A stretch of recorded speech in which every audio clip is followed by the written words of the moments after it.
It started with an old trench coat. He pulled it out of the closet, dusted it off like he was handling an artifact, and handed it to me like it was a gift. "Just put this on, Mom. It'll be fun," he said with that too wide smile of his. That smile I'd once loved on his 5-year-old face now sat crooked and insincere on the man he'd become. I held the coat in my lap. It reeked of mothballs and something darker like mildew, maybe even decay. Why, I asked, already feeling the tremble in my stomach. "For a video. Trust me, people eat this stuff up. You won't even have to say anything. Just sit there. It's a social experiment. I'm helping people understand homelessness." I should have said no. But when your son, your only child, looks at you with those eyes that once searched for your hand in the dark, it's hard to believe he'd mean to harm you. I'd raised him on love and library books, homemade soup, and bedtime stories. I'd sacrificed pieces of myself bit by bit so he could become whoever he wanted to be. Turns out he wanted to become famous. He called his channel Eli on the Edge, full of challenge videos, empathy experiments, and clickbait clips with bright yellow thumbnails and red arrows pointing at someone crying. And now, apparently, I was the next episode. "You want me to look homeless?" I asked. "No, not look. Just, you know, just wear this wig," he said, producing a tangle of wiry gray strands from a plastic bag, "and maybe slump a little when you sit. You'll be amazing." I stared at the wig. Eli. He was already filming. Already framing me in the light from the dining room window. "Come on, Mom. You're always saying people don't see older women. Let them see you now. It's awareness." Awareness. Is that what it was when he had me crouch near the fountain downtown, surrounded by plastic bags filled with crumpled newspapers he called props? Is that what he meant when he whispered, "Don't look at the camera," and then stepped back with his gimbal pretending I was a stranger? He gave me a paper cup. "Just hold this. Don't say anything unless someone talks to you first." And just like that, I became the shell of someone I feared I could have become, someone I might have met during late shifts at the library, someone who spoke in mutters and stared at the ground. I sat. The bench was cold and chipped. The wind picked at the too big coat around my shoulders. And my own son, my Eli, filmed me from across the street like a nature documentarian. An hour passed. Some people walked by, glancing with guilt or suspicion. A few dropped coins into the cup. One child stared at me before her mother tugged her away.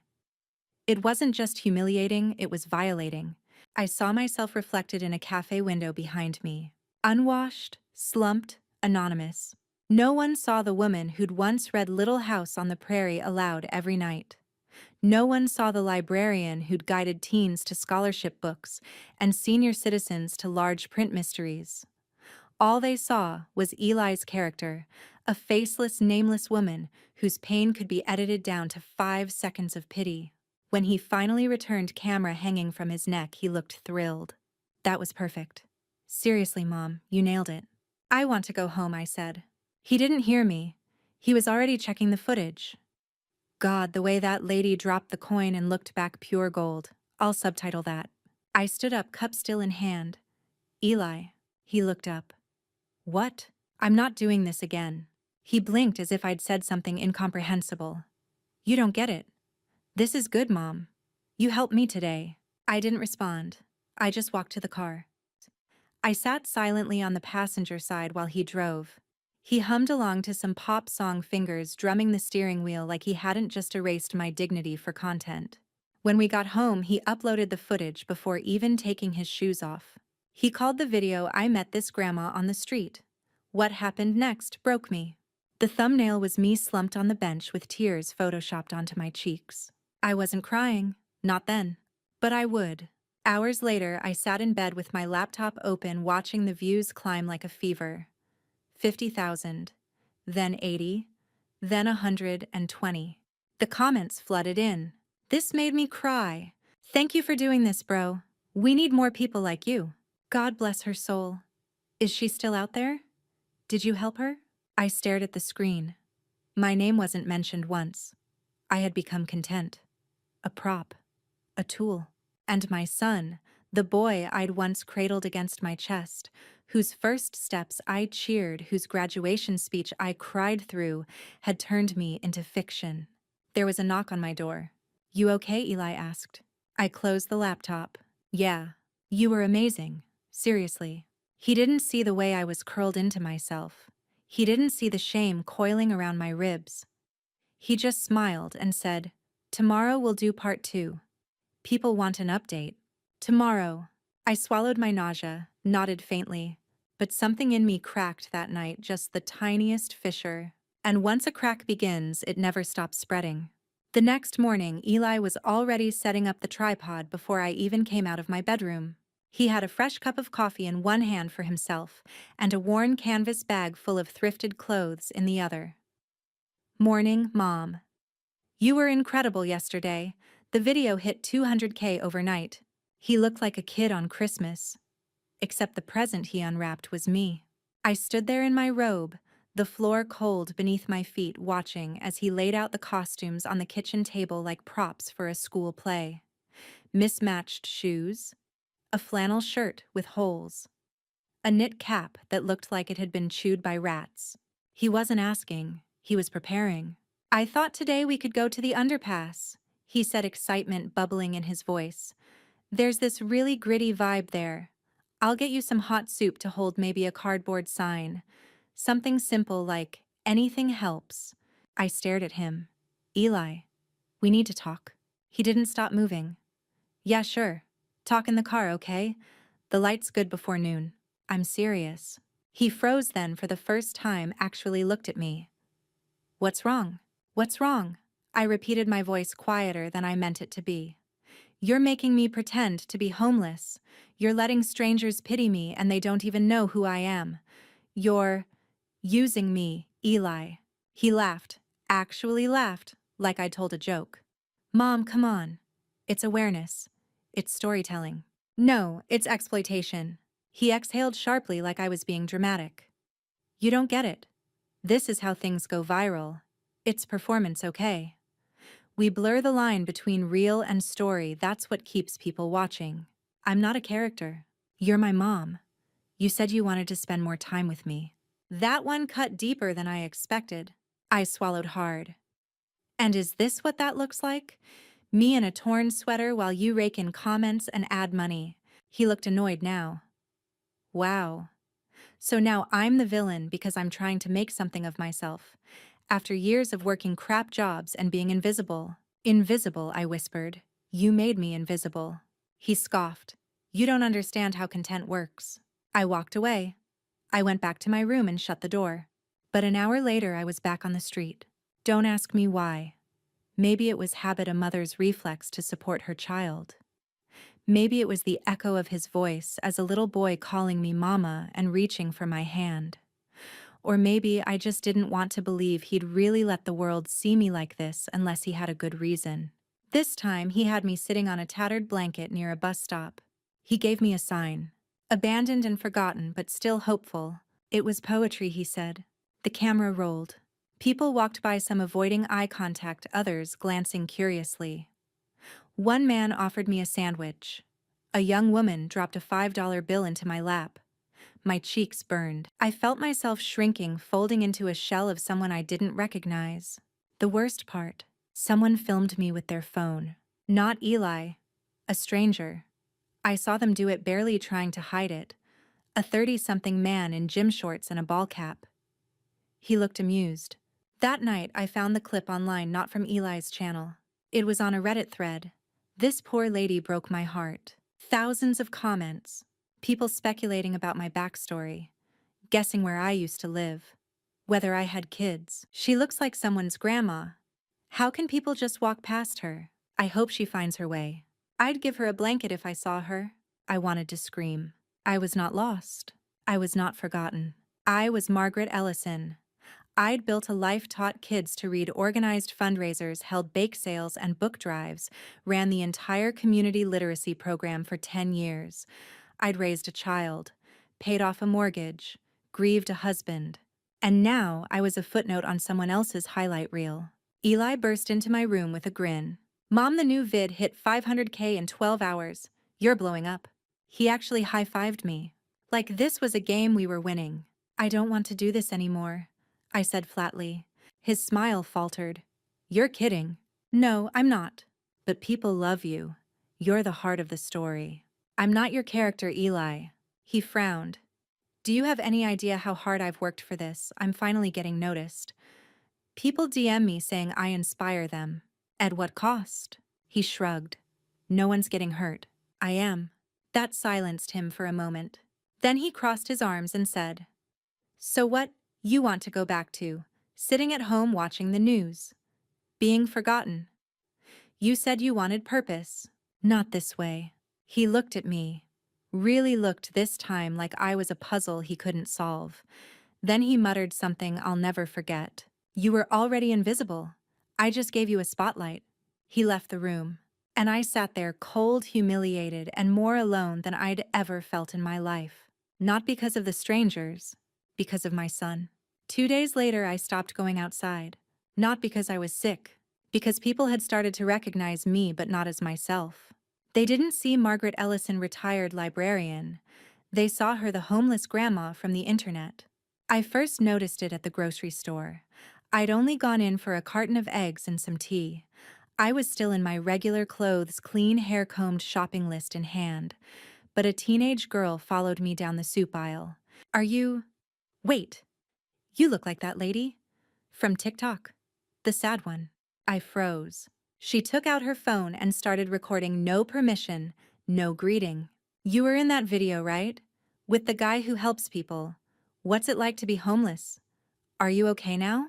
I left the cart and walked out. My hands were shaking. By the time I got home, the girl had already posted it. My face, confused mid-turn, caught off guard, was all over her story. The caption read, OMG, she shops at the same store as me. Homeless grandma. That night, Eli was thrilled.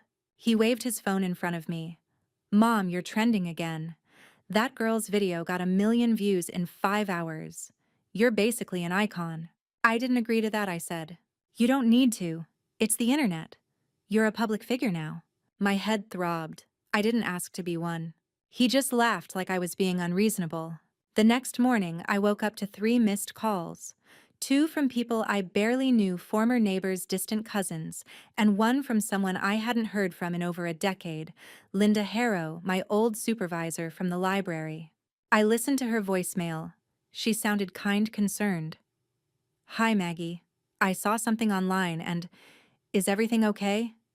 You can call me if you need help. I didn't know how to respond. I couldn't lie. But the truth sounded too absurd to say out loud. My son turned me into a performance. And the world believed it. He posted a new video that night. This time it was called I Surprised My Homeless Mom with a Makeover She Deserved. It featured me against my will sitting in a chair at a salon.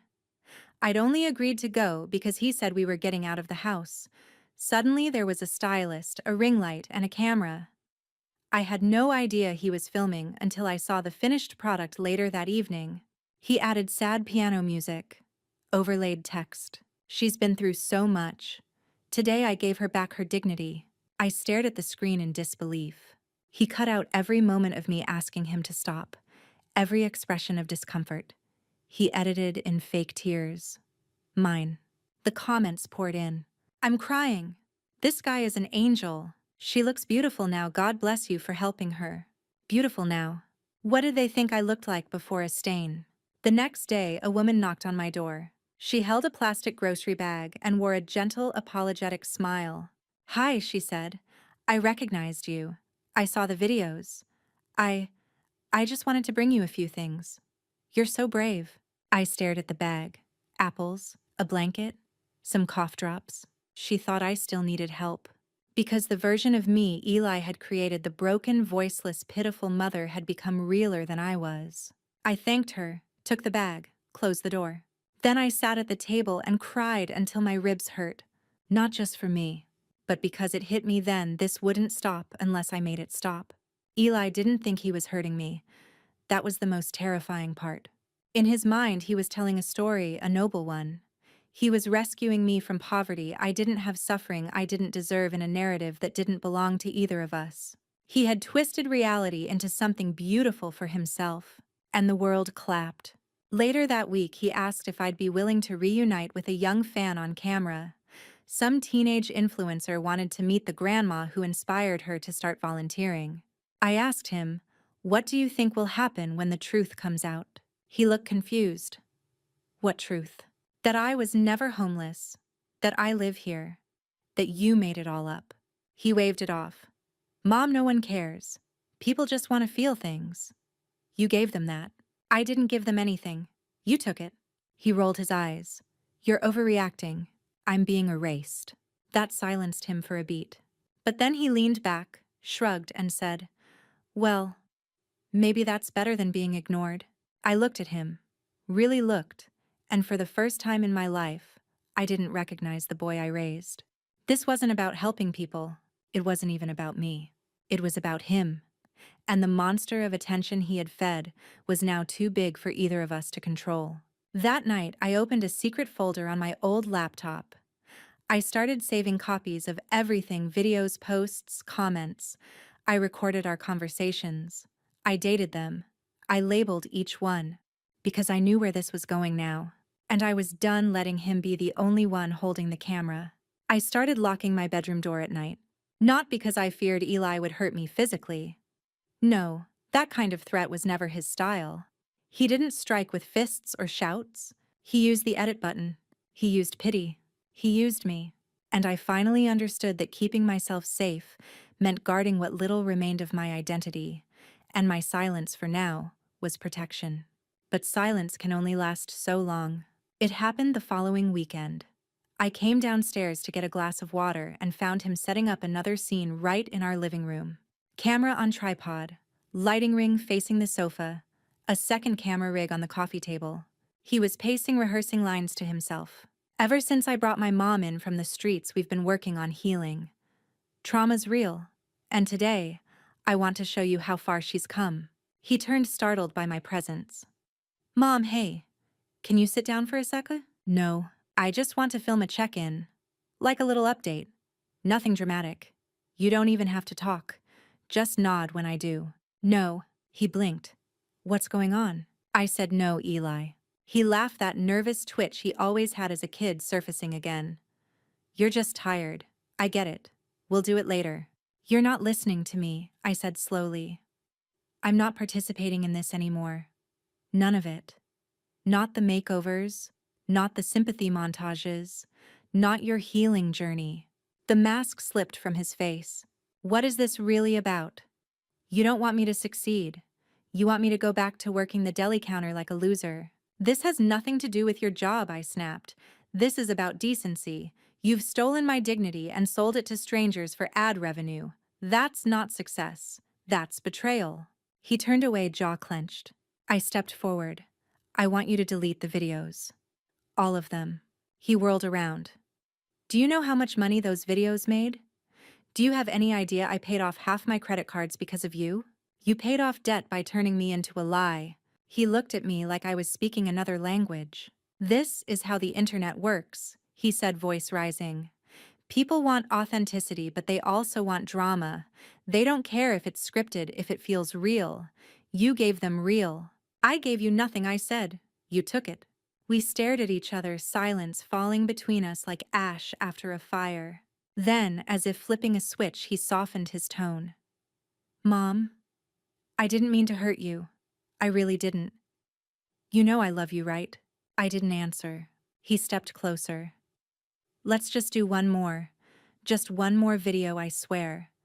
Then we can pivot the brand. Maybe cooking content. Or charity drives." "I'm not content." He sighed. "If you really cared about me, you'd help me. This is my shot." There it was. The emotional blackmail dressed in the language of dreams. I turned and walked away. Behind me, I heard him mutter, "People would kill for this kind of attention." That night, he posted a new clip without telling me. It was an old recording, one I didn't even remember him taking. A shaky shot of me sitting on the porch wrapped in a blanket sipping tea. The caption read, "She still struggles, but we're making it day by day." He overlaid melancholic music and cut in footage from past videos, adding fake text again. "Sometimes healing isn't linear. The comments flooded in full of strangers expressing sorrow, inspiration, even admiration for his dedication as a son. I felt sick. The lies weren't slowing down, they were evolving. I confronted him the next morning. "I told you not to film me." He shrugged. "It's already out. No point taking it down." "You have no right." "It's my house too." My voice cracked. "You're using me like a tool." His tone turned cold. "You don't own your image anymore, Mom. You gave it away when you agreed to the first video." That line stayed with me long after he left the room. "You don't own your image anymore." As if I had signed something. As if a mother's trust was a license. As if his camera had stolen not just my likeness but my agency, my worth. Later that day I saw the worst video yet. He had edited together a before and after montage, with dramatic zoom-ins of my face in ragged clothing paired with a final frame of me crying in the salon chair. Except I hadn't been crying from joy. I'd been crying because I realized he had filmed me again without my consent. He titled it, "From the Streets to Strength. My Mom's Journey." The word strength was written in bold gold letters across the thumbnail, and my image was now a permanent part of a lie. That night, I didn't sleep. Instead, I opened that secret folder again and started cataloging everything, not just what he posted, but what he didn't. I screen recorded his Instagram lives. I downloaded the comments. I started a written journal time-stamped noting every conversation and every time he ignored my refusal. Because I had made a decision. I wasn't going to argue with him anymore. I wasn't going to plead. I was going to expose the truth. Eli got his first brand deal the next week. He came bursting into the house like he'd won the lottery, waving a glossy gift box in one hand and a contract in the other. "Mom, you won't believe this, a lifestyle brand just reached out. They want to sponsor the next video." I was sitting on the sofa with a cup of tea staring at the same page of the same book I hadn't been able to finish for days. I didn't even look up. "They want to do a collab," he continued. "Send you a blanket, a care package, maybe one of those feel-good surprise deliveries, and they'll pay." I finally met his eyes. "They think I'm actually homeless." Not exactly homeless, more like in recovery. The redemption arc. People love that. I set my tea down carefully. "And what do you think, Eli?" He paused. "I think it's smart. I think it's our next step. Our—" "Come on, Mom, don't make this weird. It's just a video." "It's never just a video." He scoffed, frustrated now. "Why can't you just go along with this? You act like I'm dragging you through mud. I'm making something here. Something people care about. You're building a career on a lie." His face tightened. "Then make it the truth." I stared at him. "What?" He shifted. "Look, I'm not saying you should live outside or whatever, but one night, just one, for the video. We film you spending the night on the street.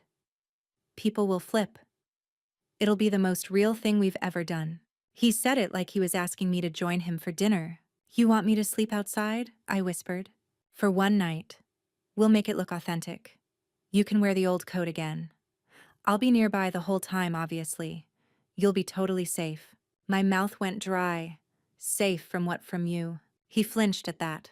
"I'm your mother, Eli," I said slowly, "not a prop." He didn't respond. Just turned away and muttered, "Think about it." But I didn't have to. I already had. That night, I opened a separate folder on my laptop. One that lived on a USB drive now. Password protected. I titled it simply Truth. I organized it by date. I added the footage of him scripting his monologues.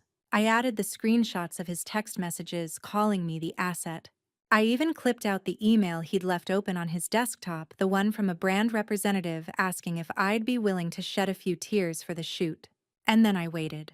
2 days later, Eli came into my room holding a cardboard sign. "Look," he said, excited again. "I made this. It's perfect for the next video." He held it up. In block letters it read, "I raised a son and he saved me." I stared at the words. He wanted to make himself the hero. He wanted to trap me in a narrative where I owed him for my own fake rescue. "I'm not doing this," I said quietly. "Fine, then I'll find someone else." I blinked. "What?" He shrugged. "There are plenty of actors who'd do it for a cut of the views. No one needs to know it's not you." I've got enough footage. I can stitch it together. You'd replace me. If you're not going to be grateful, grateful. You don't get it, Mom. You're getting old. Before this, no one remembered your name. Now you have fans. People pray for you. You matter again. I stood slowly, blood pounding in my ears. Get out of my room. He hesitated. You don't mean that. I do. His jaw twitched, and for a moment I thought he'd apologize. But he didn't. He left, slamming the door hard enough to rattle the glass in the window. I didn't cry. I opened my laptop instead and sent my first email. Not to the police, they'd done nothing when I visited last time. This time I wrote to a local journalist. Her name was Dana Calloway. She hosted a web segment called Truth Underneath, where she investigated stories that blurred ethical lines, online scams, social justice hoaxes, influencer deception. I wrote simply, "My name is Margaret Ellison. I'm the woman in the homeless mom viral video series. My son staged all of it. I have proof. Can we talk?" I didn't expect an answer that night, but I got one within hours. Yes, I've been following the videos. I had a feeling. Can you meet? We arranged to talk the next morning, at a library, fittingly, one I used to volunteer at. I packed the USB in my purse. I didn't tell Eli where I was going. When I walked into the library, Dana was already waiting, mid-30s, sharp eyes, no nonsense. I slid the USB across the table and whispered, "This is everything."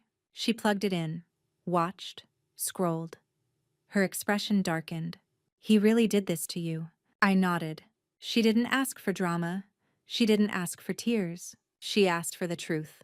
And for the first time in weeks, I felt like someone was finally listening. Dana didn't waste time.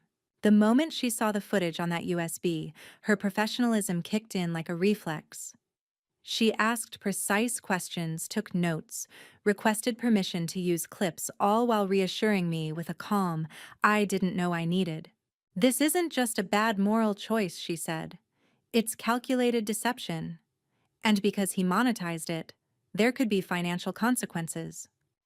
I sat across from her in that small library conference room, palms resting flat on the table. I felt oddly exposed, but not in the way Eli had made me feel. This time I was choosing it, telling the truth on my own terms. "I didn't think anyone would believe me," I whispered.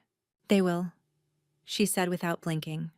"Especially if we tell it right." We agreed on a plan. She'd produce a short expose under 5 minutes, just enough to show the manipulation, the monetization, and the emotional damage. She'd include side-by-side comparisons of Eli's edited clips and the raw footage I had saved. The angle wouldn't be revenge. It would be reality. That afternoon, I returned home to find Eli filming himself in the kitchen. He was chopping vegetables, monologuing to the camera. "Since taking care of my mom, I've learned so much about patience and compassion. That's why I'm partnering with Heart Baskets this month to deliver meals to those in need." He lifted a branded tote bag into frame. I watched silently from the hallway, equal parts nauseated and awed by his ease, the casual way he performed sincerity, the confidence with which he assumed no one would question him. Later, he found me folding laundry in my room. "I got us another sponsor," he said, sitting on the edge of my bed without asking. "Meal prep kits. They want to send us a year's supply if we shoot a family dinner scene next week. You up for that?" I didn't answer. He mistook my silence for fatigue and patted my hand. "It's okay. You don't have to talk in it. Just sit with me. Smile. Pretend we're happy." I pulled my hand away. "I'm not pretending anymore," I said. He frowned like I'd broken some unspoken rule. I turned away. "You'll see soon enough." He left the room without a word, and I waited. 2 days later, Dana messaged me. "It's ready. Posting tomorrow morning, 8 a.m. sharp." She sent me the link in advance. I watched the final cut alone at 1 a.m., huddled beneath a blanket in the living room. It began with Eli's most popular clip, me on the bench, hunched, defeated, the piano music swelling. Then the title card, "The Truth Behind the Viral Homeless Mom Videos." Cut to raw footage, my face mid-sentence saying, "Eli, stop filming." Another cut, him whispering, "Don't worry, they'll love you for this." Then the overlays, charts of ad revenue. brand contracts with my name never listed, my image used in thumbnails I never approved. Dana's narration was steady, unemotional. What began as a so-called social experiment became a long-form performance, without consent. By the end, I was trembling. Not because it hurt, because I felt seen. The next morning, the video dropped, and the storm came. Within 2 hours, it was trending. Thousands of comments flooded in, but this time, they weren't applauding. "This is disgusting." I followed Eli for months. "I feel duped." "How could you do that to your own mother?" She looked so broken in the raw footage. "I want to hug her." I didn't respond to any of them. But I read everyone. Eli didn't come downstairs until almost noon. I heard the thump of his footsteps slower than usual. When he appeared in the doorway, he looked pale. No camera, no script. "You saw it," he said quietly. "Yes." His voice was smaller than I'd ever heard it. "They're tearing me apart." I sipped my tea. "They're seeing the truth." "I didn't mean to hurt you," he whispered. "But you did." I thought I was helping. "No," I said, setting the cup down. "You thought you were the main character." He dropped onto the couch, head in his hands. "My sponsors pulled out. One of them's asking for their money back." I didn't gloat. I just watched him sit there, the reality finally catching up. "This is all I had," he said. "The channel. The audience." "You had a mother," I said. "You had a family." He didn't answer, just sat in the silence. And I realized something strange. I didn't feel triumphant. I felt tired. That night, I received a message from Dana. "Would you like to do a follow-up? Tell your story in your own voice." For a long time, I stared at the blinking cursor. Then I typed yes, because it was time people saw me, not the character, not the prop, just me. It was strange being recognized again, but this time, not for a lie. 3 days after Dana's expose went live, I stepped into a bakery near the park, intending to buy a loaf of rye and disappear. The woman behind the counter looked up, paused, and her eyes softened. "You're Margaret, right?" I hesitated, ready to brace myself. But she added, "I watched your interview. You didn't deserve any of that. Thank you for speaking up." She refused to let me pay for the bread. I stood there, stunned, bag in hand, realizing the tide had fully turned. Back home, Eli's door stayed closed most of the day. I could hear him pacing sometimes, muttering to himself occasionally, typing in fits on his keyboard. At night, his voice would rise in panicked fragments, phone calls with collaborators, sponsors, maybe even lawyers. I didn't ask. He didn't offer. We had become two shadows in the same house, orbiting each other in silence. But I had changed, and so had the world around me. The interview with Dana was short, just 10 minutes, but it traveled fast. The format was simple. No makeup, no dramatics. Just me sitting in a quiet library room looking into the camera. I told the truth. I told them how it began with a coat. How I sat on a bench for a son who had promised me it was just awareness. How I watched my own image morph into a viral story, all while losing pieces of myself. How I had to reclaim my voice because no one else would. They called it the quietest takedown of influencer culture yet. I didn't want revenge. I wanted my name back, my identity, my dignity. People wrote in, not just online, but by post, actual letters from women across the country who said they had been used by family, dismissed by children, rewritten by the people they loved. I spent hours reading their words, hand on my heart. For the first time in years, I didn't feel invisible. But not everyone was kind. There were messages calling me ungrateful.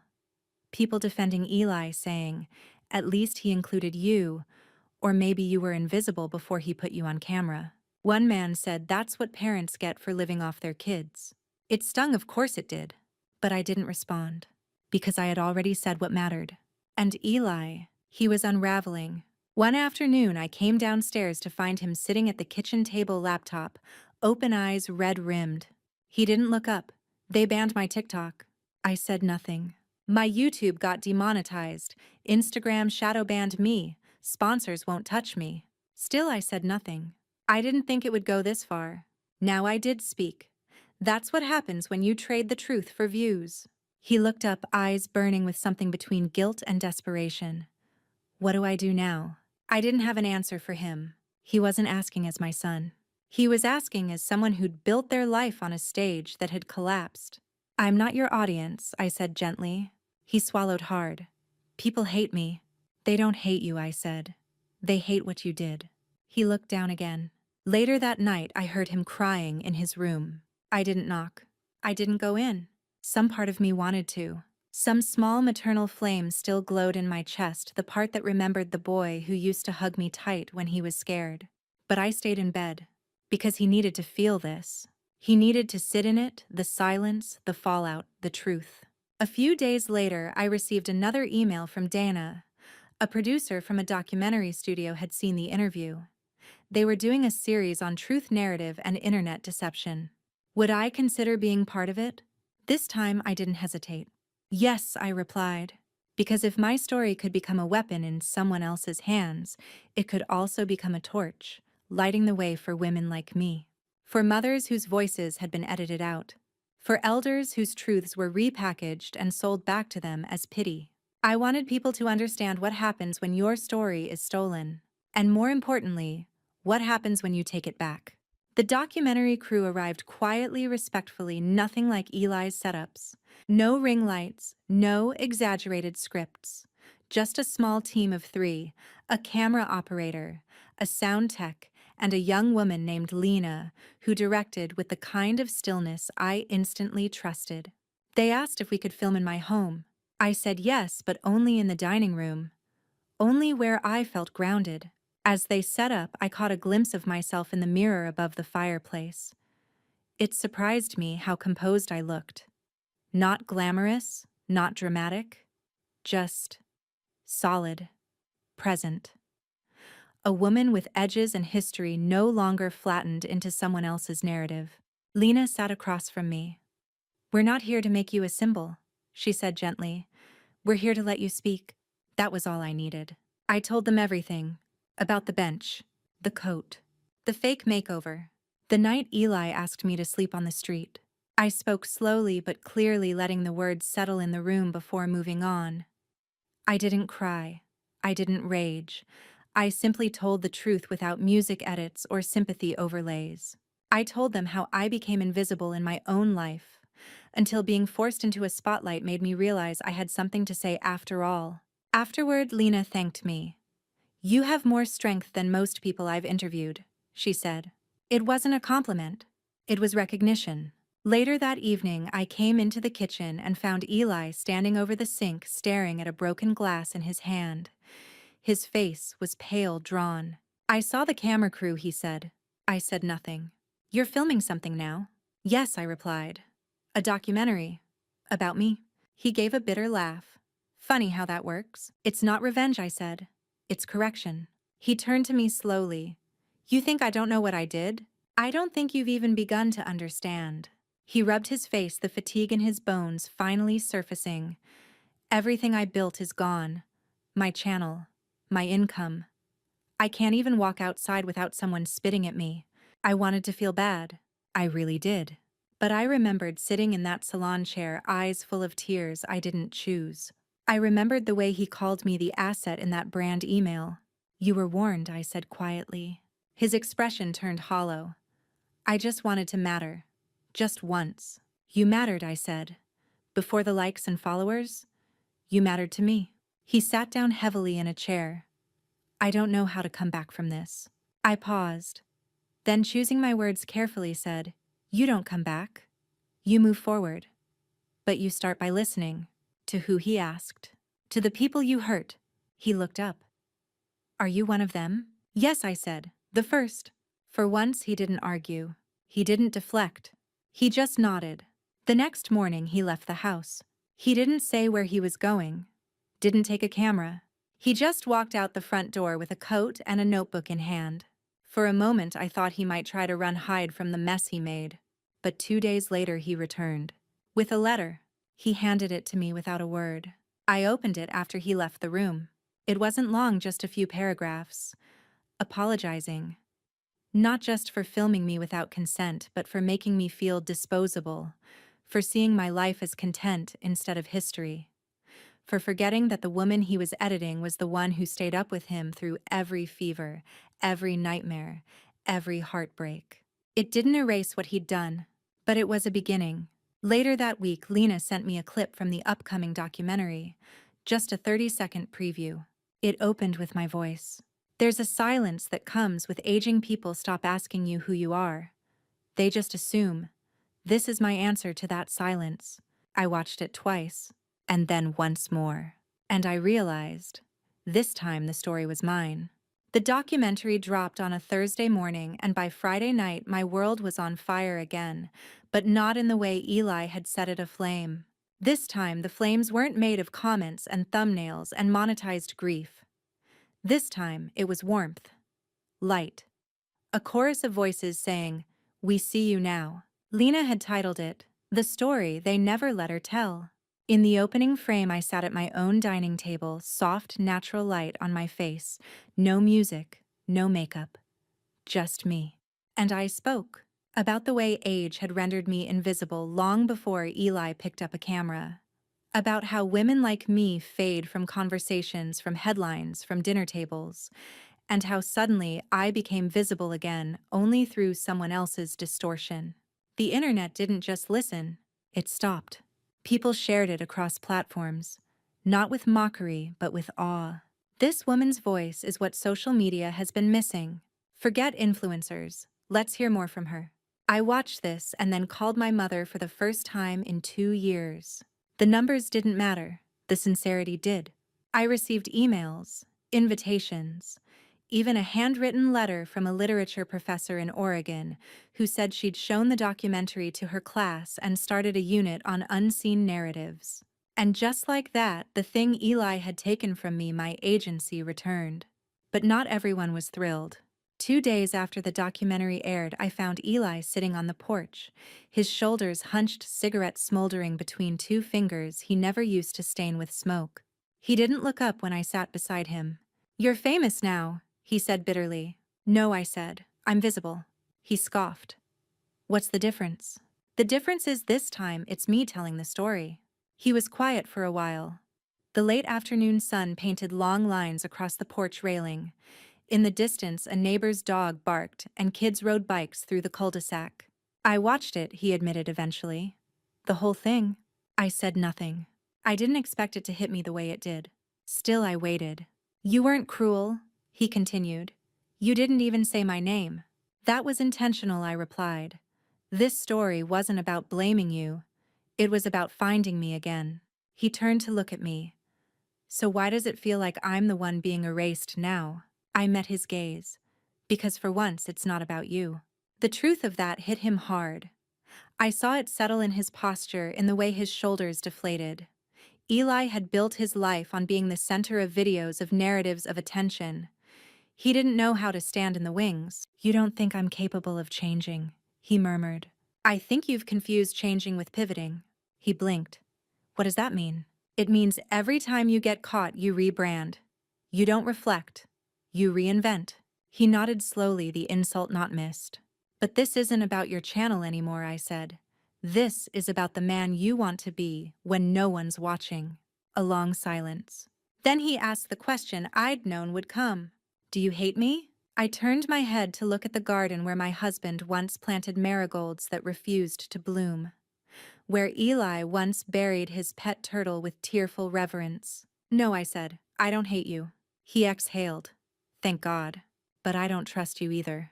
His expression tightened. "And that," I added, "is going to take time.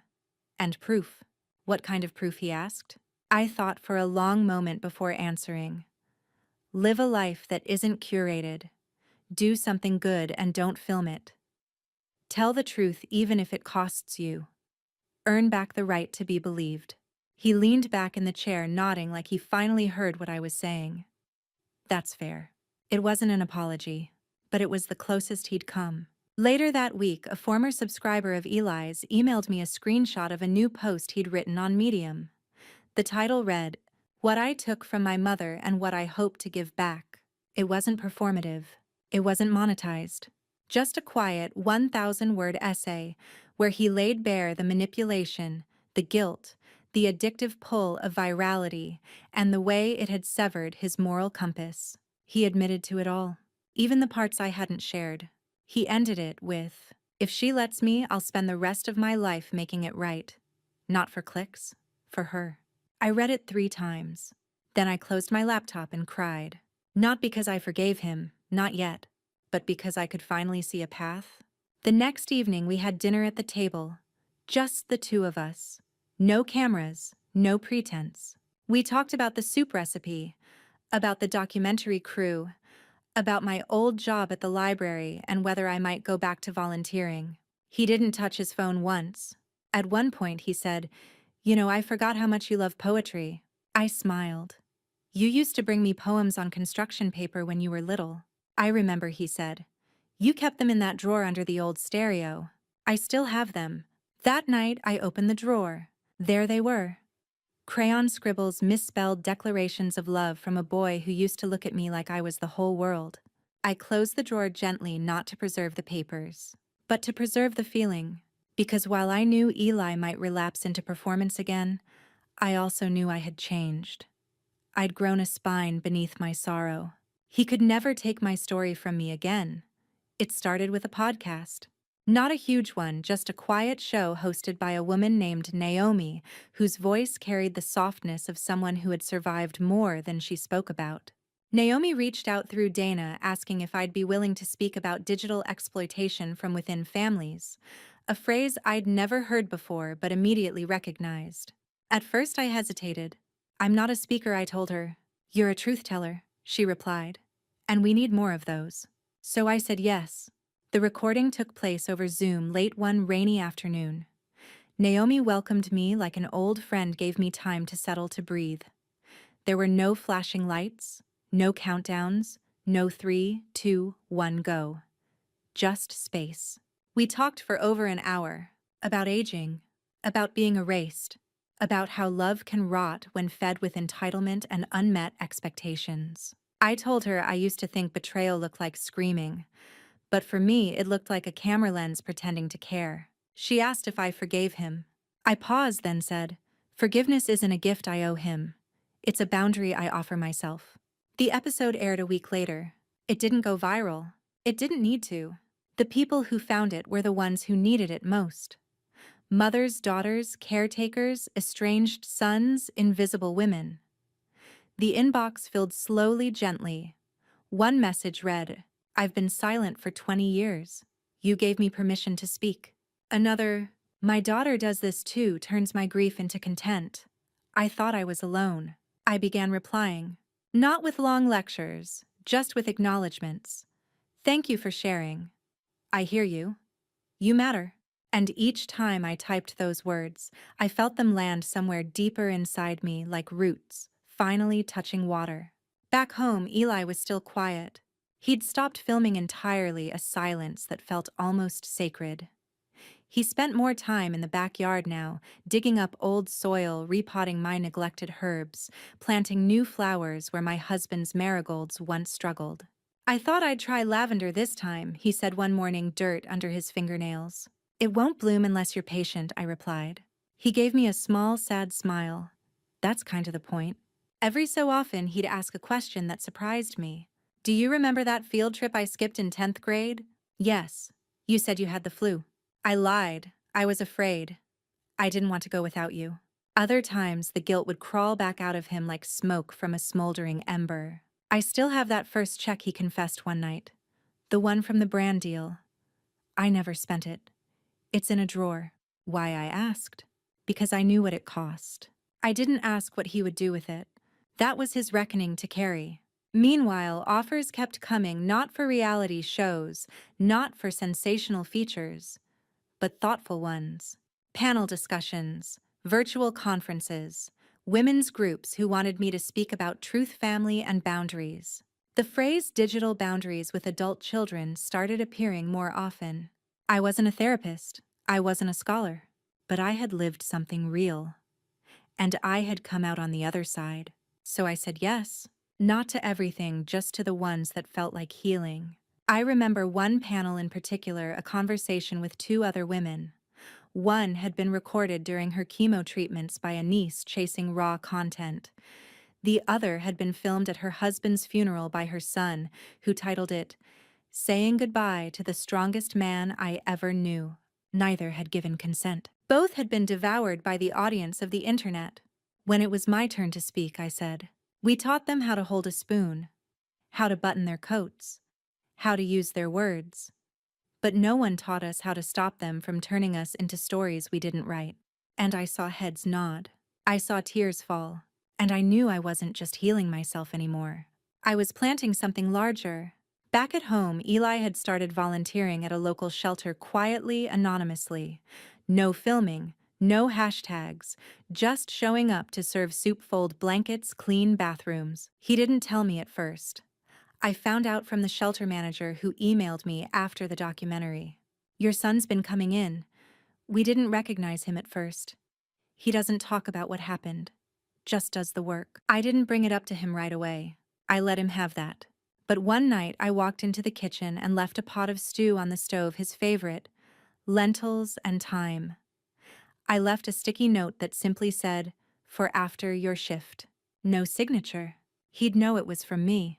And when I came down the next morning, the pot was empty, washed and drying in the rack. No words needed. We weren't fixed. But we were building, slowly, brick by honest brick. I found the envelope on the kitchen counter one morning. Cream-colored thick stock printed with gold-embossed lettering. At first glance, it looked like a wedding invitation. But when I opened it, my stomach sank. It was an offer not for me, for Eli. A national network was producing a new limited series, Redemption, The Influencers Who Lost Everything. They wanted him to be the central guest for an upcoming episode. The letter called him a perfect case study of public downfall and moral recovery. It praised his arc. It used words like bravery, visibility, and opportunity, all wrapped in a neat package of performative absolution. I stood there holding the paper in one hand, coffee cooling in the other, trying to slow my breathing. I heard him come in behind me. "You saw it," he said quietly. I turned around, holding the letter out. "Did you say yes?" "No," he said, "not yet." "Are you going to?" He looked down at the floor, toeing the tile like a child caught in something shameful. "I don't know." "You do know," I said. "You just don't want to admit it." He sighed. "It's not what you think. They said it wouldn't be a fluff piece. They want me to talk about accountability, about how I changed." "No," I said. "They want to own your change. Package it, sell it, turn it into entertainment. Again." He leaned against the counter, hands shoved deep into his hoodie pockets. "But what if I want people to hear my side? Then write it, say it, but don't monetize it." "It's not about the money." "Yes, it is." His jaw tightened. "You don't think I deserve to be heard. I think you haven't earned the right to turn your apology into a product." He flinched. "So what, am I supposed to disappear forever?" "No," I said. "You're supposed to live a life that's no longer performed." He looked at me, then really looked. I thought I was changing. I thought I was doing the work. "You were," I said. "But this is the back door. This is the shortcut. This is you crawling back into the same house with a new coat of paint." "I don't want to hurt you again," he whispered. "Then don't." He went quiet. I took a deep breath, softened my tone. "You said in your Medium post that you'd spend the rest of your life making it right. That starts with saying no to the stage." He nodded slowly. "I'll turn it down," he said. "Not for me," I replied. "For yourself." He hesitated. "It's just hard. When they come offering attention, it feels like oxygen." "I know," I said. "But you've been breathing their air too long. It's time you learned how to breathe without it." That night, he wrote the producers an email. He let me read it before sending. "Thank you for the offer, but I'm declining. My story is not a product. I've caused enough harm by trying to narrate other people's pain. I want to spend this chapter listening, not performing." He didn't ask for my approval. He just hit send. The next day, we worked in the garden together, side by side in silence. He planted lavender. I repotted the basil. We barely spoke, but something passed between us anyway. Something warmer than forgiveness and quieter than reconciliation. Maybe it was respect. Maybe it was the beginning of something gentler. That evening, I made tea and handed him a mug. He looked at it, then at me, and said, "Thank you for not giving up on me." "I did," I said. A little. He smiled faintly. Fair. But I'm trying again, I added. Because I see a spark in you. Something real. He nodded. I'm still figuring out who I am when no one's watching. That's a good place to start. Later that night, I opened my email and found another message from Naomi's podcast. They wanted to do a follow-up. I stared at the screen fingers hovering over the keys. This time, I would talk not about betrayal or survival, but about rebuilding. Boundaries, quiet victories, the slow daily work of becoming whole again. I wrote back one word, yes, because this story still wasn't over. But it was mine now. I didn't expect the call. Not after everything had begun to settle, after the cameras had left, after Eli had turned down the network, after I had found my rhythm again. But healing isn't a straight line. It's a spiral. And that spiral took a sharp turn the day the hospital called me. It was late afternoon. I was pulling a tray of lemon scones from the oven when my cell phone buzzed. Unknown number. I nearly let it go to voicemail. But something in my chest tightened and I picked up. Is this Margaret Ellison? Yes. This is St. James Emergency. Your son Elijah has been admitted. He collapsed on site at a volunteer shift. He's stable now, but we'd recommend you come in. My body moved before my brain caught up. I left the scones cooling on the stove, grabbed my coat and keys, and drove through 5 red lights, hands trembling, heart pounding in my ears. When I got to the hospital, they had him in a room in the corner of the ward, separated by a curtain. He looked so small. Not physically, he was still tall, broad-shouldered, but curled in on himself in that bed, arms folded over his chest, eyes shut tight like he was afraid to see me. The nurse looked at me gently. Dehydration. Exhaustion. We ran blood work and scans. He's okay physically, but he hasn't been eating. Not properly. He mentioned trouble sleeping, mood swings. It may be time to consider speaking with someone. I nodded slowly, then stepped into the room. He didn't open his eyes, but he knew. You came, he said. Of course I came. I thought maybe... His voice cracked. After everything, I didn't know if you'd want to. I pulled the chair closer to his bed and sat down. I didn't come because you're my son, I said. I came because you're hurting. And I know that pain too well to ignore it in someone I love. He opened his eyes then. They were bloodshot, rimmed with salt. I didn't think it would hit me like this. The silence. He nodded. It's louder than the applause ever was. I reached out, and this time he didn't flinch. I rested my hand over his, not squeezing, just there. He took a breath. I've been trying to do things right. But every time I'm alone, I hear the old voice in my head. This would make a great video. I know, I said. Undoing that wiring takes time. I don't trust myself yet. You don't have to, not yet. You just have to keep choosing differently. He looked at me, and for the first time in months, maybe years, I saw no hunger in his eyes. No need to be validated. No need to perform. Just a boy, my boy, looking for a place to be safe again. They offered me a book deal last week, he said quietly. My stomach twisted. He saw it. I said no. I didn't even tell you because I was scared you'd think I was slipping again. I didn't say anything. Just waited. I want to write, Mom. But not about this. Not about us. I want to write stories that aren't true. Fiction. Fiction can't hurt anybody. I smiled faintly. Fiction can hurt. But at least everyone knows the rules. He laughed, a real one, soft and weary. You think I can do that? Make something good? I looked at him. I think you've always had something good in you. You just buried it under too much noise. He nodded slowly. Maybe it's time I learn how to write in silence. We sat there for a while. No cameras, no social media. Just 2 people in a quiet hospital room where the truth didn't need to be monetized to matter. He was discharged that night, and for once he asked if he could stay with me for a few days. I don't want to be alone, he said. Okay, I replied. We made tea together that evening.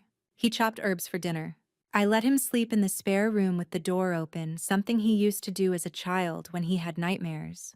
That first night, he didn't say a word before bed. The second night, he said, I'm sorry again. And I said, I know. The third night, he brought me a story. Just a few pages handwritten.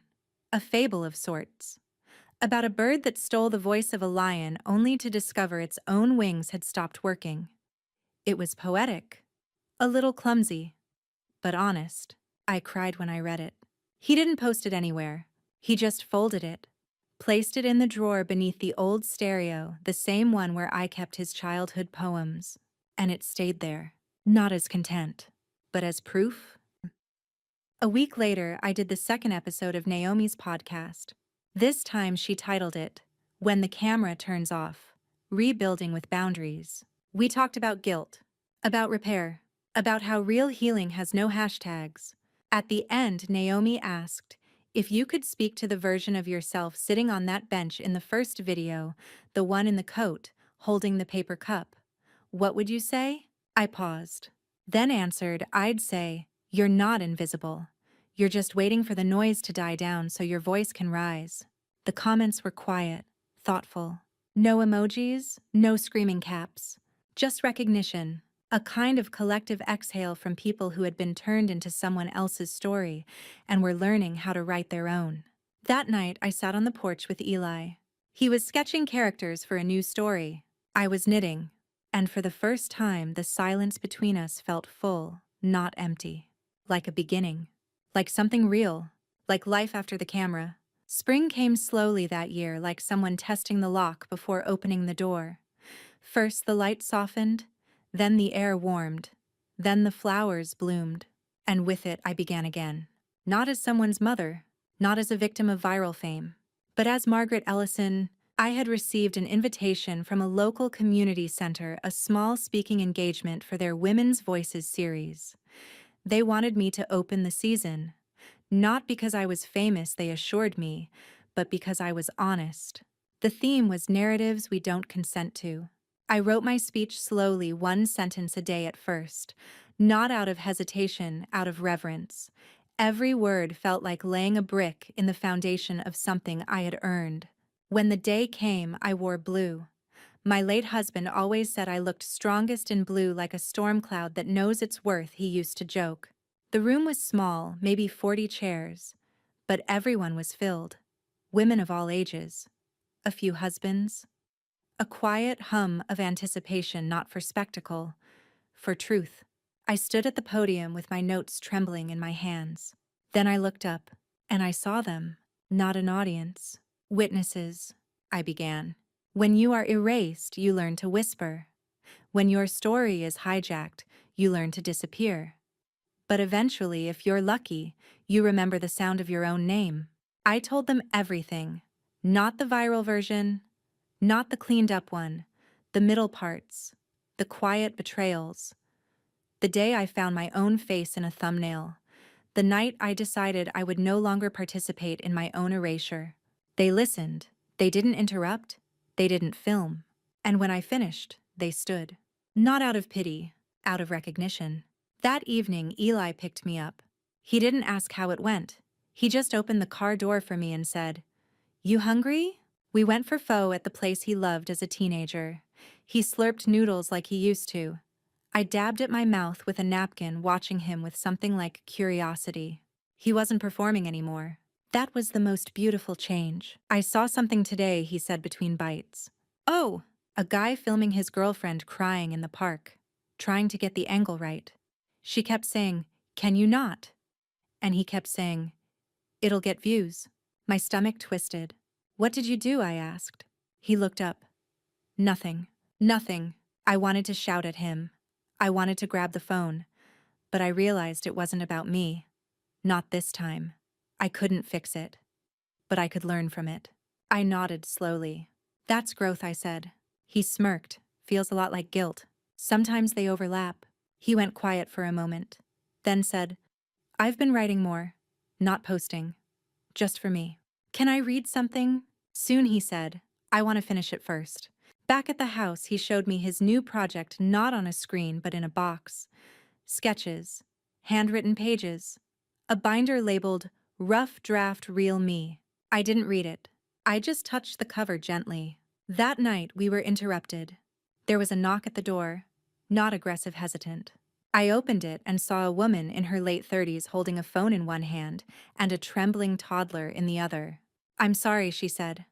"I know this is weird, but are you the woman from the documentary?" I didn't confirm. I didn't have to. She stepped back, embarrassed. "Sorry. I just. I watched it. And I've been trying to get out of something similar with my brother. He uses our mother the same way yours." She stopped herself, glancing at the toddler. "I just wanted to say thank you." I looked at her for a long moment. Then I said, "Would you like to come in?" Her eyes widened. "Really? We have tea." She hesitated, then stepped inside. Eli stayed upstairs, quiet, respectful. The woman's name was Kayla. Her daughter's name was Mari. We talked for over an hour, about how it feels to be gaslit by family, about how shame makes you silent, about how some wounds don't bleed, they fade you out pixel by pixel. Before she left, she asked if she could hug me. I said yes. As they disappeared down the sidewalk, I felt a new kind of weight in my chest. Not burden, purpose. This wasn't just about reclaiming my voice. It was about making space for others to do the same. 2 days later, Eli knocked on my door. It was early, before coffee, before light. He held the binder in his arms. "I finished it," he said. I sat up. "Already? I've been working on it since before the hospital. I just didn't know how to end it. And now," he smiled, a small, tired smile. "Now I know that endings don't happen when the story goes viral. They happen when the person telling it is finally ready to stop pretending." I held the binder like a gift. Inside were 12 short stories. Fiction, yes, but full of recognizable shadows. A boy who chases applause until he forgets how to sleep. A woman who becomes an online myth until she burns her own legend to the ground. A garden that refuses to bloom until the liar who planted it starts telling the truth. I didn't speak until I finished. Then I looked up and said, "It's beautiful. Even the messy parts. Especially the messy parts." He sat beside me on the couch, looking at nothing in particular. "You think people like me deserve second chances?" he asked softly. "I think people like you need to earn them." "And have I?" I didn't answer. I just reached for his hand. That was answer enough. That afternoon, I returned the binder with a note inside. Not a critique, not an edit, just a message. Tell your truth, even if it doesn't trend, even if no one claps. Tell it because you've finally learned to listen. The local library reopened its community workshop program in early June, and the moment I saw the flyer, I knew I'd say yes. Memoir and Memory, a writing circle for women, 50 plus. I wasn't planning to become a teacher again, but something about the phrasing, the gentle invitation, the acknowledgement that our voices deepen with age, not fade, pulled me in like a tide. I emailed the coordinator and offered to lead it. She replied within the hour we'd be honored. The workshop took place in the back room of the library, a little sunlit space filled with folding chairs and the smell of paperbacks and peppermint tea. We met every Thursday evening, 10 women, myself included, notebooks in our laps, sharing fragments of ourselves like we were stitching a quilt together out of silence. There was Linda, who hadn't written since her husband died 6 years ago. Gloria, who was trying to document her grandmother's immigration story. Miriam, whose adult children only spoke to her through group texts. And there was me. I didn't tell them about the documentary. Not at first. I just said I lost control of my story once. I'm here to reclaim it. That was enough. Our first prompt was simple. Write about the moment you realized someone was watching you without really seeing you. The room filled with the scratch of pens. When we read our pages aloud, it was like we were standing together on a rooftop during a thunderstorm, vulnerable, electric, brave. One week, I read a passage about the first time Eli posted my face without telling me. No names, no drama. Just the feeling of being flattened into a caption. When I finished, the room was silent for a long time. Then Gloria said, "I think we all know that feeling, even if we've never been filmed." The others nodded, because that was the truth I had come to understand. This wasn't just my story. It was ours. A collective ache. A quiet rebellion. Later, as I packed up, the librarian slipped me a note. "You should publish your story. Really publish." I smiled. Maybe. At home, Eli had started sleeping better. He wasn't on social media anymore. He'd deleted the accounts, not just deactivated them. When I asked if he missed it, he shook his head. No, I feel like I've been unhooked from something. He was freelancing now, copy editing, designing little logos for small businesses. He'd even written a short fiction piece that was accepted by a quiet, reputable online journal.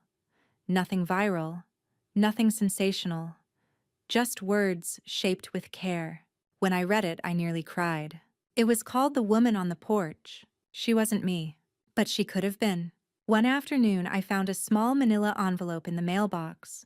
Inside was a paperback galley, his story published with a handful of others in a chapbook called Unspectacular Miracles. He hadn't told me. He just left a sticky note inside, no hashtags. Just healing. I placed the book beside the stereo right next to the drawer of childhood poems. That night over dinner, I told him about the writing circle. His eyes lit up. You're teaching again. Not exactly, just listening, guiding. He stirred his soup. Funny. I always thought you'd end up writing something someday. Maybe I will. You should. I looked at him for a long moment. Would it bother you if I told the full story one day? He didn't hesitate. No, he said. Not if it's yours to tell. There was no tension in his voice. No ownership. No fear. Just quiet acceptance. The peace I had once begged for had finally arrived. And it had nothing to do with resolution. It had everything to do with boundaries. With truth. With voice. The next Thursday, I stayed behind after the workshop. Alone in the library room, I opened my old leather notebook and started something new. Not a journal. Not a revenge story. A manuscript. The first line came easy. My name is Margaret Ellison. I disappeared in a video and reappeared in the silence that followed. I wrote for an hour. When I left the library, the sky was pink with dusk. Outside, Eli was waiting in the car. He didn't ask what I'd written, and I didn't offer. That was the beauty of our new life. The space between us was no longer filled with expectations. Just presence. Dinner, he asked. Only if you're cooking. He laughed. Deal. As we drove home, the wind carried the scent of lavender from our own backyard, blooming finally. Not for views, not for sympathy, but because the soil had finally been made ready. There's a strange kind of peace that settles in when you stop waiting for applause. It doesn't feel like triumph. It feels like stillness, like your soul finally unclenched its fists and exhaled. I sit on the porch now most evenings. Same old wooden chair, same chipped table beside me. But everything around me feels new, not because the world changed, but because I finally did. Eli joins me sometimes. He brings 2 mugs of tea. One for him, one for me. He never picks up his phone. We talk about small things, soup recipes, book endings, the stubborn lavender that finally bloomed in the garden. Sometimes we say nothing at all. And that silence, once heavy with everything we hadn't said now, feels like the safest language we share. He still writes. Sometimes I read what he writes, sometimes I don't. And he never pushes. That's our unspoken agreement that creativity doesn't owe explanation, only truth. As for me, I keep teaching the memoir circle at the library. We sit in that back room with our pens and our paper and our complicated memories, and we give each other permission to write the things we were told were too quiet to matter. I haven't published my full story yet, but I will. Not for revenge, not for vindication. Just to set it down in the world so that if someone else finds themselves flattened into someone else's fiction, they'll know there's a way back. Because if I've learned anything, it's this. You don't need millions of views to be seen. You don't need a trending hashtag to reclaim your life. You just need the courage to stop performing and the patience to remember who you were before the noise. That woman, the one on the bench holding a paper cup while her son filmed pity, she's gone now. Not lost. Transformed. She lives here in me. In the softness of my voice when I speak without apology. In the strength of my spine when I say no and mean it. In the warmth I offer without being asked to perform. I don't need a camera. I don't need edits. I have my own lens now, one shaped by truth. And it shows me everything. Eli's mistakes. My silence. Our long, broken bridge back to each other. It shows me forgiveness not as a one-time act, but as a daily choice. It shows me that motherhood doesn't end when your child betrays you, but it changes. It tightens, then loosens again if you let it. And above all, it shows me that healing is quiet, but powerful. So if you're out there, if someone turned your pain into their performance, if someone turned your life into a caption, know this. You can take it back. You can start over. You can become louder than the lie. And not because you shouted, but because you finally chose to speak. Thank you for listening to my story.